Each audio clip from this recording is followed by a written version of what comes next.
Assalamualaikum warahmatullahi wabarakatuh. Jumpa kembali dengan saya di program Les Inggris Segala Usia. Apa kabar teman-teman? Semoga kalian dimanapun berada selalu dalam kondisi sehat walafiat.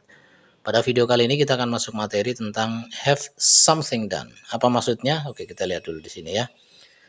The roof of Mr. Budi's house was damaged in a stormy rain. So he arranged a workman to repair it. Yesterday the workman came and did the job. Mr. Budi had the roof repaired yesterday. This means Mr. Budi didn't repair the roof himself. He arranged for someone else to do it for him. Oke, jadi gini.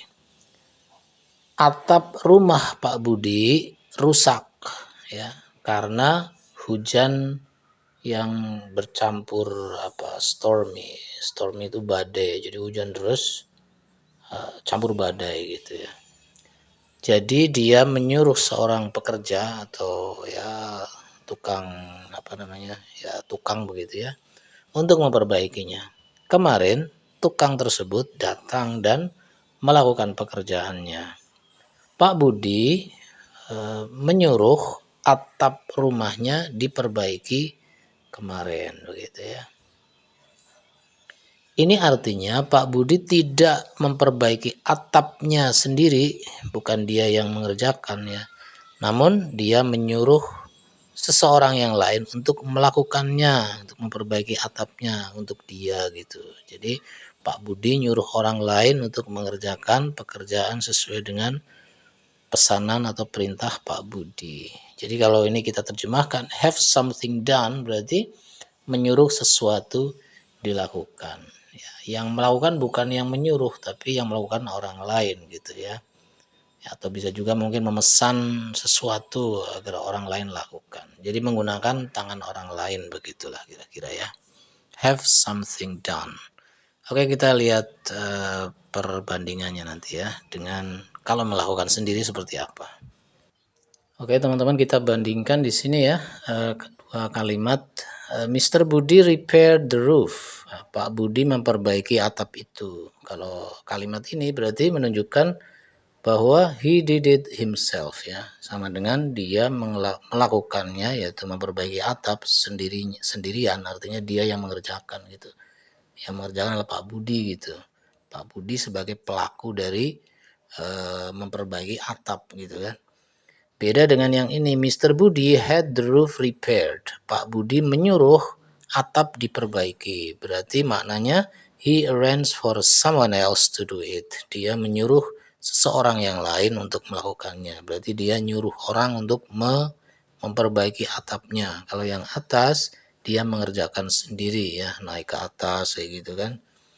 Mengerjakan sendiri. Kalau ini nyuruh orang ya, seperti itu ya. Oke, jadi catatan pentingnya adalah to say that we arrange for someone else to do something for us, we use the structure have something done. Untuk mengatakan bahwa kita menyuruh seseorang yang lain untuk melakukan sesuatu bagi kita, ya, kita gunakan susunan yaitu have something done, ya, have something done. Something ini berarti objeknya, done-nya adalah verb 3-nya gitu ya. Oke, jadi something, objek, dan verb 3-nya. Kita akan lihat contoh yang lain ya. Oke, jadi kalau kita buat semacam bagan barangkali gitu. Seperti ini ya, have, objek, verb 3. Ini have-nya bisa jadi had, karena kemarin kan. Mr. Budi had the roof, objeknya, repaired, verb 3, yesterday. Mr. Budi had the roof repaired yesterday. Pak Budi menyuruh atap diperbaiki kemarin. Berarti yang ngerjain orang lain gitu kan. Contoh yang lain, you are having the house painted now. Anda atau kamu sedang menyuruh agar rumah itu dicat sekarang gitu. Berarti lagi berlangsung ya. Yang ngecat bukan kamu tapi orang lain. Taunya dari mana ya, karena ini have, objek, verb 3 gitu ya. You are having the house painted now gitu. Kau sedang menyuruh rumah tersebut dicat sekarang. Contoh yang lain, she has her car serviced every month.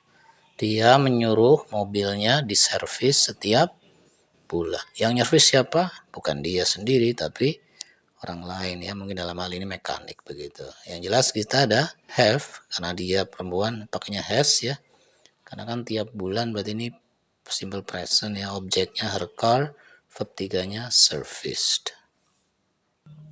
Contoh yang lain, we have our AC atau air conditioner cleaned regularly. Kami menyuruh AC kami atau pendingin ruangan ya untuk dibersihkan secara teratur gitu ya. Ini have-nya, objeknya our AC, verb 3-nya clean. Contoh yang lain ada bentuk pertanyaan, misalnya do you have your hair cut every year? Apakah kau menyuruh rambutmu dipotong setiap tahun? Setiap tahun dipotong. Kalau cowok kelamaan ya. Tapi kalau cewek mungkin nggak apa-apa, setiap tahun sekali potong rambut gitu ya. Ini have-nya, objeknya your hair, kemudian verb 3-nya cut ya. Do you have your hair cut every year? Apakah kau menyuruh rambutmu dipotong setiap tahun? Berarti yang motong bukan sendiri, bukan kamu, tapi orang lain gitu, tukang barber gitu ya. Seperti itu ya. Oke teman-teman, kita akan coba jawab pertanyaan seperti contoh ya. Answer the questions in the way shown. Jawablah pertanyaan berikut seperti yang ditunjuk, seperti cara yang ditunjukkan ya. Maksudnya kayak contohnya gitu. Contohnya gini, example, did Annie make that dress herself? Apakah Annie membuat baju itu sendiri? Maksudnya apakah Annie bikin sendiri bajunya gitu kan? Dijawab no, she had it made. Tidak, dia menyuruh untuk dibuatkan gitu. Berarti orang lain yang bikin ya kan. Nah, sekarang yang nomor satu nih, did you cut your hair yourself? Apakah kau memotong rambutmu sendiri? Kamu cukur sendiri gitu kan? Jawabannya enggak gitu kan. Gimana nih? Oke, jawabannya menjadi no, I had it cut. Tidak, saya menyuruh rambut untuk dipotong. Berarti orang lain yang motong gitu, tukang cukur lah gitu ya. I had it cut. Ini head-nya, ini objeknya, ini verb 3-nya gitu. Did they paint the house themselves? Apakah mereka mengecat rumah itu sendiri? Maksudnya apakah mereka ngecat sendiri rumah itu gitu kan? Tidak gitu kan. Jadi gimana nih? Ya jawabannya no, they had it painted. Tidak, mereka menyuruh rumah itu untuk dicat. Berarti orang lain yang mengerjakannya gitu. Oke. They, kemudian ini had, ya, had objek verb 3 seperti itu. Oke, kita lihat yang ketiga. Di sini ada pertanyaan, did Andrew cut down the tree himself? Apakah Andrew menebang pohon itu sendiri? Maksudnya dia nebang sendiri itu? Ternyata enggak, dia nyuruh orang juga. Dijawab no, he had it cut down. Tidak, dia menyuruhnya untuk ditebang. Nyuruh orang lain gitu ya. Nomor 4, did John repair the car himself? Apakah John memperbaiki mobil itu sendiri? Dia perbaiki sendiri mobilnya. Ternyata enggak juga. No, he had it repaired. Tidak, dia nyuruh untuk diperbaiki. Berarti orang lain yang melakukannya gitu ya. Yang kelima, did Anissa cook the dinner herself? Apakah Anissa memasak makan malamnya sendiri gitu? Oh enggak, dia nyuruh orang lain gitu ya. Dijawab dengan no, she had it cooked. Tidak ya, dia menyuruhnya untuk dimasak begitu. Jadi ya mungkin nyuruh pembantu atau siapa saudaranya barangkali begitu ya. Oke, begitu teman-teman ya. Kira-kira untuk materi tentang have something done. Jadi ini mungkin masih ada kaitannya juga dengan pasif ya. Tapi kita di sini lebih menyorot pada orang lain yang melakukan pekerjaan untuk kita gitu ya, untuk yang nyuruh gitu, bukan kita sendiri yang melakukannya begitu. Oke, mudah-mudahan bisa menambah wawasan dalam belajar bahasa Inggris ya. Mudah-mudahan bisa dipraktekkan juga. Dan kita sudahi dulu untuk video kali ini, mudah-mudahan bermanfaat. Kita jumpa lagi dengan materi berikutnya di video berikutnya juga. Oke, dari saya cukup sekian. Assalamualaikum warahmatullahi wabarakatuh.